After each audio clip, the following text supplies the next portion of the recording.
Boa noite. Quando o Pedro me ligou para me convidar a estar aqui hoje e me disse qual era a passagem, eu primeiro fiquei um bocadinho apreensivo, né?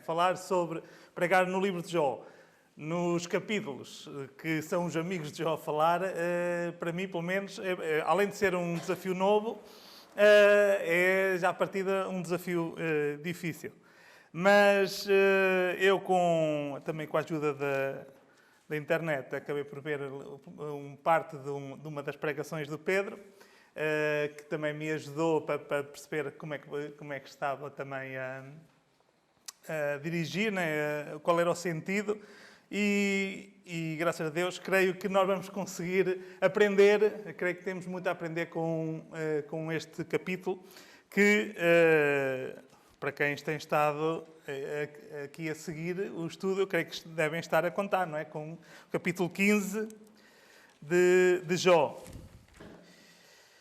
E, certamente, é provável que haja alguma repetição de alguns pontos, de algumas ideias, mas creio que isso também não é um problema, é porque nós precisamos de ouvir e precisamos de aprender. Então, se houver alguma repetição, eu espero que aquilo que seja repetido sirva também para nós fixarmos melhor e ser complementar àquilo que tem sido, que vocês têm estado a ouvir, que aquilo que eu possa falar hoje possa ser complementar, possa acrescentar mais alguma coisa àquilo que já têm estado a ver. E então, para começar, eu vou dizer o título que dei a esta pregação, só para ajudar a sintetizar, de alguma maneira, as ideias. E então, o título que eu dei é Elifaz, 4 formas de estar uma vez errado. Isto porquê? 4 formas de estar uma vez errado. Porque nós vamos ver 4 formas de estar errado em Elifaz, neste capítulo 15, mas que, no fundo, são causadas por apenas um erro. Apenas, entre aspas, porque é o pior erro que Elifaz cometeu e que nós poderemos cometer, como espero que nós vejamos ao longo da pregação. E antes de nós lermos o capítulo 15, nós partimos para este texto com 2 pressupostos gerais, 2 dos pressupostos gerais do livro de Jó. Um é que Jó era íntegro, e o segundo é que os amigos de Jó e Elifaz estavam errados. É o próprio Deus que diz isto no início e no fim do livro, que diz que Jó era íntegro e no fim diz que os amigos de Jó estavam errados. Por isso, nós partimos com essa certeza de que isto é verdade. E isto ajuda-nos também a vermos e entendermos aquilo que temos aqui no capítulo 15. Então antes de avançar, vamos ler o capítulo 15. E já agora, eu depois não vou tornar a ler nenhum versículo. O desafio que eu faço é, à medida que eu for citando versículos, que tentem acompanhar o que eu estou a dizer com aquilo que está escrito, que é sempre uma maneira de ver se eu não estou a dizer nada que fuja daquilo que a palavra de Deus diz. Então, vamos ler Jó capítulo 15. Então respondeu Elifaz, o temanita, e disse: Porventura proferirá o sábio vã sabedoria e encherá do vento oriental o seu ventre, arguindo com palavras que de nada servem e com razões de que nada aproveita? E tu tens feito vão o temor e diminuis os rogos diante de Deus, porque a tua boca declara a tua iniquidade e tu escolhes a língua dos astutos. A tua boca te condena e não eu, e os teus lábios testificam contra ti. És tu, porventura, o primeiro homem que nasceu? Ou foste formado antes dos outeiros? Ou ouviste o secreto conselho de Deus e a ti só limitaste a sabedoria? Que sabes tu que nós não saibamos? Que entendes que não haja em nós? Também há entre nós encanecidos e idosos, muito mais idosos do que teu pai. Porventura fazes pouco caso das consolações de Deus e da suave palavra que te dirigimos? Porque te arrebata o teu coração e porque piscam os teus olhos? Para virares contra Deus o teu espírito e deixares sair tais palavras da tua boca. Que é o homem para que seja puro, e o que nasce da mulher para ser justo? Eis que ele não confia nos seus santos, e nem os céus são puros aos seus olhos. Quanto mais abominável e corrupto é o homem que bebe a iniquidade como a água. Escuta-me, mostrar-te-ei, e o que tenho visto te contarei.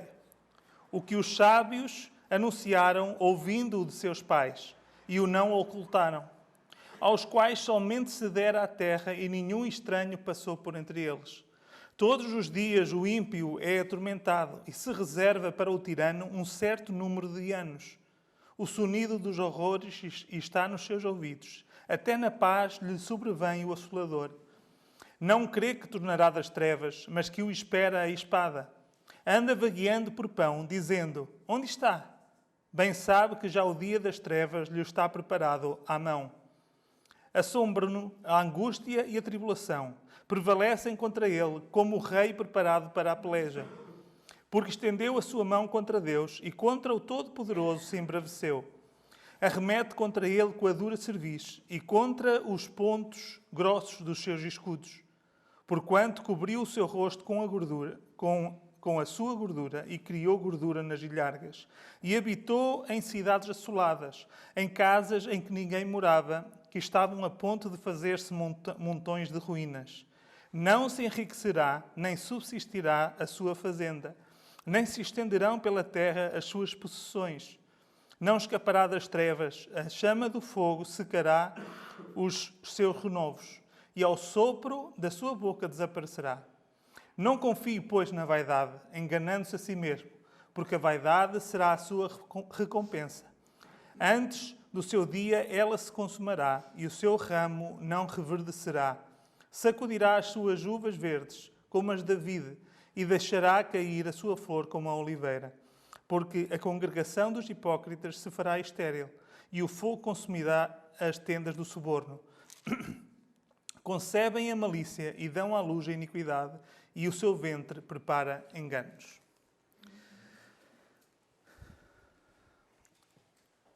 Então, como eu disse, vamos ver 4 formas de Elifaz estar uma vez apenas errado.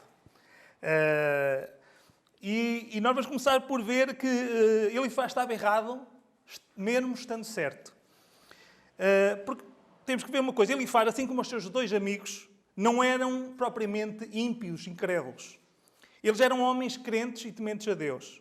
Eles estavam errados, mas nem tudo o que eles disseram era errado. Então, aqui no capítulo 15, nós podemos ver dois aspectos em que eles estavam certos. Ele, aqui em concreto, é Elifaz. No versículo 15, nós vemos que Elifaz estava certo em relação a Deus. Deus é santo, é o que diz Elifaz no versículo 15. Tanto, pelo versículo, nós percebemos ele tanto passa ao conceito de Deus ser puro, sem pecado, mas também Deus é santo no sentido de ser totalmente distinto e superior à sua criação. Deus é santo também neste sentido, porque Ele é completamente diferente, superior, distinto daquilo que Ele criou. Mas Elifaz também estava certo acerca do homem. Algumas coisas que ele diz acerca do homem. Ele no versículo 14, no 16 e no 35, ele diz que a condição do homem é abominável, totalmente corrupta. No versículo 14 ele fala que o homem é corrupto por natureza. Nasce mulher, é impossível que não seja, é o que ele diz. Por natureza o homem já é corrupto. E depois no versículo 16 e no versículo 35, ele diz que a condição do homem é abominável e corrupta por prática e por ação. Se bem que nós vamos ver depois mais à frente que mesmo ele, porque é que eu digo que ele estava errado estando certo? Porque falta aqui, ele só estava certo em parte, ele estava a ignorar algo bastante mais importante, ou uma parte igualmente importante, melhor dizendo. E eu queria deixar o primeiro alerta para nós aqui.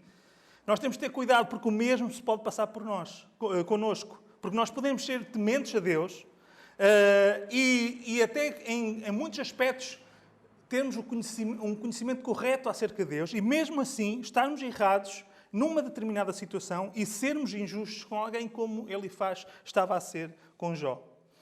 Então, Elifaz não só estava errado estando certo, ele estava também errado estando meio certo. E ele, aqui neste capítulo, ele está meio certo acerca de pelo menos 3 coisas. Ele estava meio certo acerca da tradição, a tradição dos mais velhos. Ele estava meio certo em relação aos ímpios e ele estava meio certo em relação a Jó. Ele estava no versículos 10 e depois do 17 a 19, ele estava meio certo acerca da tradição dos mais velhos. Porque ele dava grande importância e ele fala dos mais velhos de uma maneira como se fossem infalíveis. E nós sabemos que os mais velhos são, por norma, mais sábios que os mais novos e nós devemos seguir os ensinamentos dos mais velhos. Mas como Eliú, depois no final, isto hoje eu vou fazer um bocadinho de spoiler, não é? Como se costuma dizer, eu acho que o Pedro também vai ser... não sei se mais alguém já pregou sobre aqui, mas é impossível nós falarmos de um capítulo de Jó sem termos em conta com os outros todos, não é? Mas Eliú demonstra este princípio depois no fim, este princípio que nem sempre os mais velhos têm razão. Ou seja, ele demonstra que este princípio não é absoluto e nós devemos questionar a tradição, qualquer que ela seja, e conferindo-a com as Escrituras. Atenção, eu não estou a defender a rebeldia ou o desprezo pelo que nós recebemos dos mais velhos, nada disso, quer seja no sentido da sociedade em geral, quer seja no contexto da Igreja. Eu estou a alertar-nos para não sermos simplistas e defender algo apenas porque sempre foi assim. Mas a nossa atitude deve ser a de conferir todas as coisas com as Escrituras. Elifaz também estava meio certo acerca dos ímpios, porque ele, do versículo 20 ao 34, basicamente ele está a descrever qual é a condição dos ímpios. E ele está certo em quê? Ele está certo que todos os ímpios serão castigados. Mas ele está errado também ao assumir que eles são todos castigados aqui. E que o ímpio sempre é castigado aqui. Porque isso dava-lhe jeito, né, dentro do argumento que ele estava a traçar. Então ele também estava meio certo acerca dos ímpios. E ele estava meio certo também em relação a Jó. Nós, no versículo 1 a 6 e depois também aqui do 20 ao 34, nós percebemos que ele estava a declarar que Jó era pecador. E ele estava certo. Nesse sentido, ele estava certo. Jó era pecador, como qualquer um deles e de nós. Mas onde ele estava errado é que ele não dizia apenas que Jó era pecador. Ele dizia que Jó era ímpio. E então aí ele já estava errado. E ele estava errado também porque assumia que, como ele achava que Jó era ímpio, então ele achava que o sofrimento de Jó era consequência do pecado. Então ele aí também estava errado. Notem, isto também é importante. Elifaz e os seus amigos não estariam errados se eles, em vez de acusarem Jó de que ele tinha pecado e por isso é que estava a sofrer, se eles tivessem ajudado Jó a refletir se porventura poderia existir pecado não confessado. Também, da mesma forma, nós, já fazendo também alguma aplicação aqui, não é sábio nós afastarmos, logo de início, a possibilidade de alguma coisa que aconteça ser consequência de pecado, direta ou indiretamente, usando um exemplo bíblico para esta ponderação das duas possibilidades. David viu o seu filho recém-nascido morrer e a sua família ser abalada em várias situações por causa do seu adultério com Batseba. Isto era consequência direta do seu pecado. Não se aplicava o que estava a acontecer aqui com Jó. Por outro lado, o próprio David também foi perseguido por Saul e chegou ao ponto, até nós temos alguns salmos que expressam isso, chegou ao ponto de se sentir amargurado, desesperado até, podemos dizer. E sem que isso fosse qualquer consequência de qualquer pecado que ele tivesse cometido. Antes, bem pelo contrário, era por ele ser fiel a Deus é que ele estava a ser perseguido. Ou seja, o que eu quero dizer com isto é, numa situação semelhante a alguém passar por uma situação semelhante a Jó, não é sábio, não é justo partir com o pressuposto que tem que ser pecado. Mas também não é sábio, perante uma situação, nós também fazemos o oposto, que é, não, isto não é só aprovação, é só Deus aprovar. Não, também não é sábio nós excluirmos essa possibilidade. O erro de Elifaz foi que ele nem sequer se preocupou com fazer Jó pensar. Ele queria convencer à força Jó que o seu sofrimento era consequência do seu pecado. Continuando, Elifaz também estava errado por querer que o outro, ou seja, que Jó, estivesse errado. Nós, no versículo 1 a 6, nós vemos isto. que Elifaz, nesta altura, ele já não vê Jó como uma pessoa que está a sofrer, ele só vê alguém que está errado e que tem que reconhecer isso. Então, nós no versículo 2, Elifaz diz que Jó é um sábio de sabedoria de vento, ou seja, uma sabedoria vazia. Ele, no versículo 3, continua e diz que as suas palavras, de Jó, os seus argumentos eram sem utilidade, não faziam bem a ninguém. E depois, no versículo 4, Elifaz acusa que Jó, com as coisas que dizia, estava a retirar valor ao temor de Deus. Elifaz está a seguir a imagem que ele tinha usado antes, a imagem do vento. Ele está a dizer que Jó estava a tornar vazio o temor, porque estava a declarar-se a si mesmo justo, enquanto questionava Deus e dizia que Deus era injusto. E Jó estava, nas palavras de Elifaz, Jó estava com as suas palavras a dizer que não valia a pena buscar e orar a Deus, porque Deus era arbitrário e não havia forma de demover Deus daquilo que ele queria fazer. E para culminar o argumento de Elifaz, no versículo 5 e 6, o argumento de Elifaz é basicamente este. Só um ímpio diz que Deus é injusto e arbitrário. Jó dizia isto, estava a acusar Deus de ser injusto, então Jó era ímpio. E se Deus castiga os ímpios, então tudo o que acontecera era castigo da sua impiedade e o que ele dizia só confirmava isso. Ele, ao dizer que aquilo que Jó falava é que o denunciava, era basicamente isto que ele estava a dizer. O argumento dele era este. No entanto, também é importante nós nos lembrarmos que os amigos de Jó, e Elifaz incluído, foram ter com Jó, movidos, como nós lemos no capítulo 2, movidos de compaixão para com ele.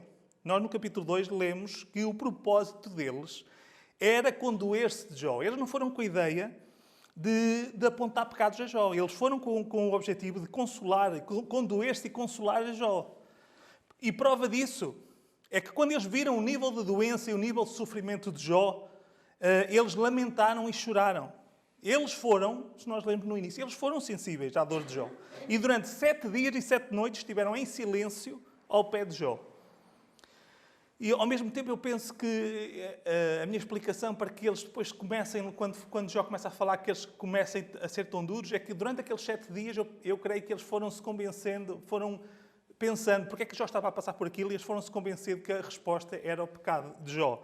Mas, no entanto, eles estiveram 7 dias e 7 noites calados ali à beira de Jó. Foi Jó o primeiro a falar. E só quando Jó falou é que eles responderam. A pergunta para nós era, quantos de nós é que teriam tido paciência e compaixão para estar ali 7 dias e 7 noites? Não sei por vocês, mas eu tenho dúvidas que tivesse. Então, porquê é que encontramos Elifaz a querer a toda a força demonstrar que Jó estava errado? Parece um bocado contrassenso. E eu creio que isto nós somos, eu pelo menos identifico-me com Elifaz bastante.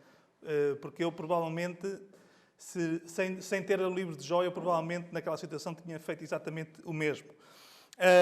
Porque ele estava a ser tão violento com Jó, porque nós não suportamos que alguém ponha em causa as nossas concepções, aquilo que nós decidimos que é verdade. Se nós não gostamos da mensagem, o que é que geralmente nós fazemos? Matamos o mensageiro. E por isso é que muitas vezes somos tão violentos com aqueles que dizem ou fazem alguma coisa que põem em causa o que nós fazemos. E deixem-me dar um exemplo dos nossos dias. Não sei se... Presencialmente eu acho que isto não será visível, mas pelo menos no mundo digital isto é visível. Porquê é que nós vemos ataques agressivos entre quem defende a realização dos cultos e aqueles que defendem o encerramento dos cultos por causa da pandemia? E um dos motivos, eu creio que é este, tem a ver com isto. É que a opção dos outros serve de acusação à nossa. Se nós não estivermos seguros na nossa, nós vemos um a fazer de maneira diferente e nós sentimos-nos acusados. E então a nossa tendência é reagir com violência. Em vez de ponderarmos a outra opção, nós atacamos-a. E é um pouco o que se passa aqui com Elifaz. Elifaz estava errado porque ele já não queria entender as razões de Jó, mas simplesmente provar que ele, Jó, estava errado. Mas ele não estava só errado, Elifaz, por querer que Jó estivesse errado. Ele também estava errado porque Elifaz queria estar certo, ele queria provar que estava certo. E isso vemos do versículo 7 ao 11. E este ponto, pronto, está intimamente ligado com o anterior, não é? Geralmente eles andam juntos. Geralmente nós queremos que os outros estejam errados porque queremos provar que nós estamos certos. E então Elifaz não queria só provar que Jó estava errado, ele queria também deixar bem claro que era ele que estava certo. E nós então lemos no versículo 7, Elifaz a perguntar, ironicamente, se Jó foi o primeiro homem a nascer, o primeiro a ser criado, se ele tinha sido criado, não é? Antes de Adão. No versículo 8, mantendo a ironia, ele pergunta se Jó tinha tido acesso à informação privilegiada, a informação que mais ninguém tinha. Só Jó é que tinha aquela informação e ninguém mais tinha. E ele continua no versículo 9 e ele faz uma pergunta que no fundo é: quem pensas tu que és, ó Jó? Quem pensas que és? Julgas que tu és melhor que nós? E ele, no versículo 10, ao falar sobre os pais, sobre os pais deles serem mais velhos que o pai de Jó, ele, ao comparar os pais, está mais uma vez a dizer que não é inferior em nada em relação a Jó. Eles não são inferiores em relação a Jó. E culmina no versículo 11, porque Elifaz estava convencido que falava em nome de Deus e que Jó devia reconhecer que estava errado e que ele, Elifaz, é que estava certo. Ele diz aquilo no versículo 11. E Elifaz estava tão convencido da sua boa intenção e da sua razão em relação a Jó, que ele se refere às suas palavras como suaves, mansas e benignas. De tal maneira ele estava convencido da sua razão e daquilo que ele estava a fazer. E eu, por outro lado, eu creio que também ao mesmo tempo, nota-se aqui, pensando mais uma vez da nossa natureza humana, nota-se aqui que havia talvez um complexo de inferioridade por parte de Elifaz e seus amigos. Sabem, é aquela nossa tendência que nós temos de querermos achar defeitos naqueles irmãos mais piedosos, naqueles irmãos mais santos. Em vez de nos sentirmos estimulados pela santidade e pela piedade deles, a nossa tendência é sentirmos mais uma vez acusados e ressentidos porque não conseguimos ser como eles. Então, eu penso que disseminado aqui no desejo de confortar a Jó está como que uma satisfação em que, por uma vez na vida, pela primeira vez na existência deles, o abençoado, que era Jó, estava a precisar de consolo. O íntegro estava a precisar de correção. E era a oportunidade que eles tinham de mostrar que poderiam ser mais sábios e mais abençoados do que Jó. Quantas vezes, pensando nisto, quantas vezes nós começamos uma conversa, e eu creio que isto pode ser verdade, quantas vezes nós começamos uma conversa com alguém com um genuíno interesse e objetivo de ajudarmos a pessoa. Mas que, a partir de certa altura, já estamos só a tentar provar que o outro está errado e que nós estamos certos. Que nós temos a razão. Então, nós vemos aqui que ajudar verdadeiramente é incompatível com uma atitude de provar que o outro está errado e por isto, e querer que sejamos nós a estar certos. Porque aí nós já não estamos, a pessoa que interessa já não é a pessoa que está a sofrer, já a pessoa que interessa somos nós que estamos a ajudar. E por fim, não vos quero enganar, por fim, nestas 4 formas de estar errado. Nas 4 não, nós chegamos ao fim às 4 formas dele estar errado, que no fundo nós vamos falar daquela que está na base. Que aí sim é que ele faz e nós muitas vezes podemos estar errados. E este quinto ponto é que Elifaz estava errado, ponto. E este é o ponto essencial e que causa os outros erros. E o erro de Elifaz era que ele não conhecia a Deus, não conhecia a si próprio e não conhecia Jó. E claro que as 2 últimas são consequências da primeira. Porquê? Ele não conhecia a primeira, ele não conhecia a Deus.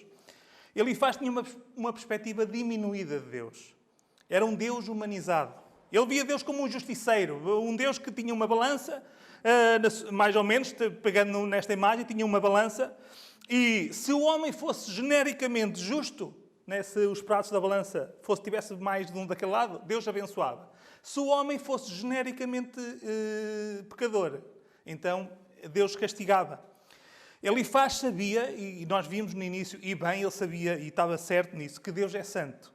Mas o problema dele, e ele por isso é que ele estava errado, estando certo, o problema dele é que ele desconhecia que Deus é santo, mas Deus também é amor, é misericordioso e é gracioso. No versículo 11, voltando ao versículo 11, Elifaz acha que as suas palavras são consoladoras. Quando, no fundo, ele só queria, de querer, de fé, em termos de fé, para não confundir com querer, ele só queria e só apresentava a Jó um Deus que castiga ou recompensa, conforme a ação do homem, mas ele não conhecia o Deus que perdoa, o Deus que perdoa aquele que não merece ser perdoado, aquele que é pecador. E então, porque Elifaz não conhecia a Deus, ele também não o conhecia a si próprio. Porque isto é uma verdade que nós devíamos ter presente, ter sempre na nossa mente. É quanto menor for o nosso conceito, a nossa ideia acerca de Deus, maior vai ser o nosso conceito acerca de nós mesmos. Ou dito de outra forma, quanto mais nós reconhecemos a grandeza de Deus, mais reconhecemos a nossa pequenez. E o problema de Elifaz é que ele não reconhecia esta grandeza de Deus, então ele achava-se maior do que aquilo que ele era. Ele não conhecia a si próprio. Basicamente, o pensamento de Elifaz era este. Deus retribui conforme as nossas obras. Eu vivo bem, sou abençoado, era um homem rico, um homem que era respeitado. Eu vivo bem e sou abençoado por Deus, logo eu sou justo. Elifaz achava que tinha ganho, que ele merecia o favor de Deus pelas suas obras, por aquilo que ele fazia. Logo, ele não reconhecia que o seu bem-estar, que a sua riqueza, o seu sucesso, era fruto unicamente da graça de Deus. Continuando no versículo 11, nós vemos que Elifaz tinha uma atitude condenatória para com Jó e achava que ele sinceramente achava que estava a consolar Jó. Então, como Elifaz não conhecia Deus, ele não conhecia a si próprio e, como consequência, ele não conhecia Jó. Ele também não conseguia conhecer a Jó. Então, temos aqui também outra ideia que nós devíamos guardar. Quanto mais nós achamos que somos bons, ou seja, isto tem uma relação causa e efeito. Quanto menor é a nossa ideia de Deus, o nosso conceito acerca de Deus, maior é o nosso conceito acerca de nós próprios. E quando nós pensamos mais acerca de nós próprios, nós desprezamos o outro. Quanto melhores nós achamos que somos, mais nós achamos que os outros nos são inferiores. E então isso levava a que Elifaz não conhecesse Jó. E o pensamento de Elifaz era este. Mais uma vez, Deus retribui conforme as nossas obras. Jó perdeu tudo e está a sofrer. Jó pecou e está a ser castigado. Isto era um pensamento simples. Era uma aritmética simples. Era assim que eles resolviam tudo. E nós vemos isso, voltando outra vez ao versículo 11 até ao 13. Elifaz achava-se melhor e mais justo do que Jó. Por isso ele tinha uma atitude orgulhosa e moralista. Ele não fazia uma análise correta do problema de Jó. Ele nem era capaz de entender a perplexidade e o sofrimento de Jó. E por isso ele foi incapaz de ajudar e consolar Jó também. Então, para resumirmos estas ideias, nós podemos resumi-lo numa única frase. Elifaz não conhecia a Deus, não conhecia a si próprio, nem conhecia a Jó, ou não conhecia o outro. E então nós podemos resumir isto numa frase e num conceito só. E este é basicamente o erro de Jó e o erro que nós podemos cometer. Elifaz estava errado porque ele não conhecia o Evangelho. Claro que, em certo sentido, ele não podia, como nós conhecemos hoje, porque Jesus ainda não tinha vindo. Mas se nós virmos o livro de Jó, o Evangelho está implícito ou pressuposto, nós podemos, se calhar melhor, está pressuposto nas palavras de Jó e nas palavras de Eliú.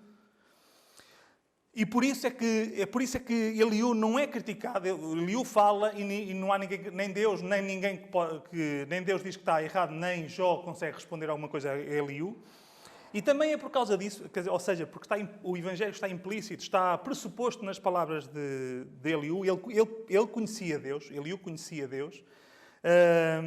E por isso também é que Deus disse aos amigos de Jó que eles não tinham falado, depois lá no final de Jó, que eles não tinham falado o que era reto acerca de si, acerca de Deus, como o seu servo Jó.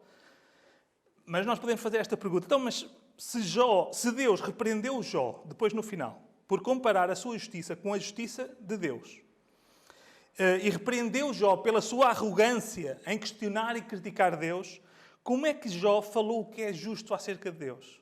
Como é que é possível que Deus, no final do livro, puxe as orelhas, por assim dizer, a Jó, e ao mesmo tempo diga aos amigos de Jó, que Jó falou que era reto acerca dele.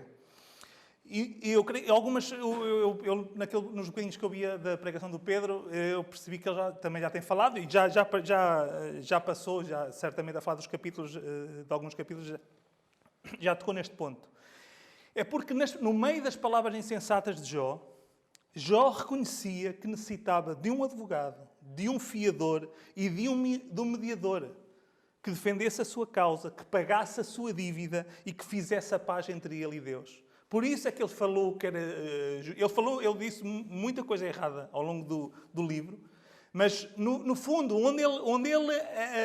aquilo que o diferencia dos seus amigos é que ele, em tudo aquilo que foi dizendo, ele chegava sempre a certos momentos em que ele reconhecia que sozinho ele não tinha hipótese, não havia como ele chegar a Deus.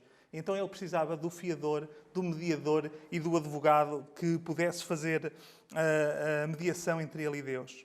E Eliú falou o que era justo para com Jó, em relação a Jó. Ele foi justo com Jó e foi justo em relação a Deus também. Porque eu vou só resumir, porque hão de chegar lá, se Deus quiser, e vão ver com mais profundidade. Mas se nós formos lá, nós vamos ver que Eliú, a falar com Jó, não se colocou como superior. Antes, Eliú sabia que era, tal como Jó, criatura de Deus e feito do mesmo barro. É a expressão que ele usa. Jó, como Eliú, eram pecadores e merecedores do castigo de Deus. Eliú também reconhecia Deus como soberano, totalmente elevado em relação ao homem. Por isso, nenhum homem, nem Jó, estava em condições de pôr em causa as ações de Deus. Eliú também reconheceu, depois no seu discurso, também reconhece a justiça de Deus. Que se Deus castigasse os homens, não fazia mais do que aquilo que os homens mereciam. Que Deus nunca castiga além daquilo que os homens mereciam. Ou seja, aplicado a Jó, se aquele sofrimento fosse castigo, Deus tinha legitimidade para castigar Jó, porque Jó era pecador. Não era, para deixar claro, o sofrimento de Jó não era castigo, mas se Deus o estivesse a castigar, Deus tinha legitimidade, porque Jó de facto era pecador. E pelo contrário, o que depois Eliú diz é que Deus restringe a sua ira por misericórdia aos homens e dá-lhes oportunidades para que se arrependam. Então, em vez de se revoltar, Jó devia aproveitar e arrepender-se. E Eliú reconhecia a necessidade do homem de ter um mediador, alguém que pagasse o resgate, alguém que o pudesse justificar perante Deus. Jó, com a representação deste mediador, podia orar a Deus, arrependido, e receber o perdão e o favor de Deus. E eu estou a falar de Eliú não para tentar pregar sobre os capítulos da frente, mas para estabelecermos esta comparação com Elifaz. Elifaz estava errado porque, confiado numa salvação por obras, não conhecia o Evangelho. E por isso ele não apresentou a boa nova a Jó, que diz que todos nós somos barro, igualmente pecadores por natureza e por prática. Nós somos pecadores por natureza e por prática. Ou seja, nós nascemos pecadores e nós praticamos por natureza, com gosto, o pecado. Nós somos barro, todos. Por outro lado, Deus é santo e justo, mas também misericordioso e longânimo, retendo a sua ira e dando-nos oportunidades e chamando-nos ao arrependimento. E todos nós, sem exceção, precisamos de alguém justo que sirva em nosso lugar como mediador, como advogado e como fiador perante Deus. E o Boa Nova vai mais à frente. É que Deus já proveu. O próprio Eliú diz que isto era tudo obra de Deus. Deus já proveu esse mediador. Embora eles não conseguissem perceber como nós, mas eles, de alguma maneira, eles sabiam que havia de vir. Como nós podemos ver nas palavras de Jó em alguns momentos. Deus já proveu esse mediador. E através dele justifica e recebe os que confiam nesse mesmo mediador. Como eu disse, eles não sabiam, mas nós sabemos que esse mediador é Cristo. E esta é a boa nova, este é o Evangelho que nós temos que conhecer. Então, agora sim, caminhando para o fim, concluindo e tentando aplicar de uma maneira mais concreta. Como filhos de Deus e irmãos uns dos outros, nós somos chamados a ajudar-nos e também até ajudar outros que não sejam filhos de Deus, que estejam lá fora. Mas nós não ajudaremos ninguém, antes, pelo contrário. se nós nos apresentarmos com opiniões, com julgamentos e conselhos moralistas. Sejam eles, estes conselhos moralistas, sejam eles legalistas, como os amigos de Jó, ou sejam eles, numa expressão antinomistas, ou seja, liberais, do género de seguir o nosso coração e a nossa intuição e ideias similares.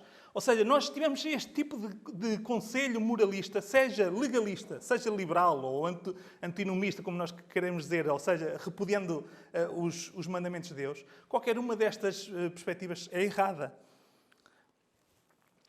Para ajudar verdadeiramente alguém, nós temos que primeiro estar conscientes da nossa condição de pecadores, como todos os homens, com a única diferença que nós somos perdoados por Cristo.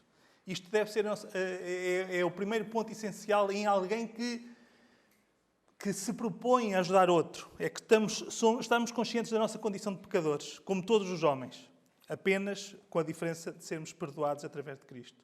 E isto vai nos livrar de uma atitude condenatória e nos tornará mais sensíveis ao sofrimento dos outros e mais empáticos, mais preocupados com aquilo que o outro está a sentir. Em segundo lugar, nós precisamos de apresentar o Evangelho como uma solução do próprio Deus para todo e qualquer problema humano, seja ele pecado ou seja ele provação. Nós precisamos de apresentar o Evangelho como uma solução.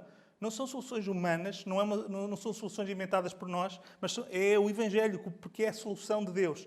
E como a solução é de Deus, se a pessoa rejeitar o nosso conselho, ela não vai estar a rejeitar a nós, ela vai estar a rejeitar a Deus.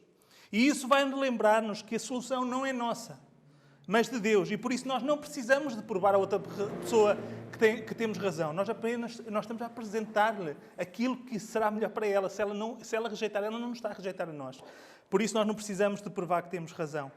E em terceiro lugar, nós precisamos de aplicar o Evangelho à situação específica de quem nós queremos ajudar. Nós temos que tentar ler corretamente a situação, perceber o que é que se está a passar. E se houver pecado, chamamos ao arrependimento. Mas se for provação, se for algo que não tem nada a ver com pecado, então nós lembramos as promessas de Deus. O socorro, quer sejam as promessas para aqueles que ainda não são filhos de Deus, quer sejam as promessas para os filhos de Deus. Então, para terminar, estejamos sensíveis como os amigos de Jó, estejamos sensíveis para o sofrimento dos outros. Como eles, estejamos dispostos a andar o caminho que for necessário, sentar-nos com alguém que está a sofrer. Vamos ser sensíveis, como os amigos de Jó, ao sofrimento dos outros. Mas não sejamos como eles, consoladores de consolações vazias, que acrescentam dor ao sofrimento, como Jó acusa aos seus amigos, já a seguir no capítulo 16. Não sejamos consoladores de consolações vazias, que apenas acrescentam dor ao sofrimento que a pessoa já tem, mas cheios das consolações do Evangelho, da graça de Deus em Cristo. Encaminhemos os que sofrem à presença de Deus para que eles sejam consolados.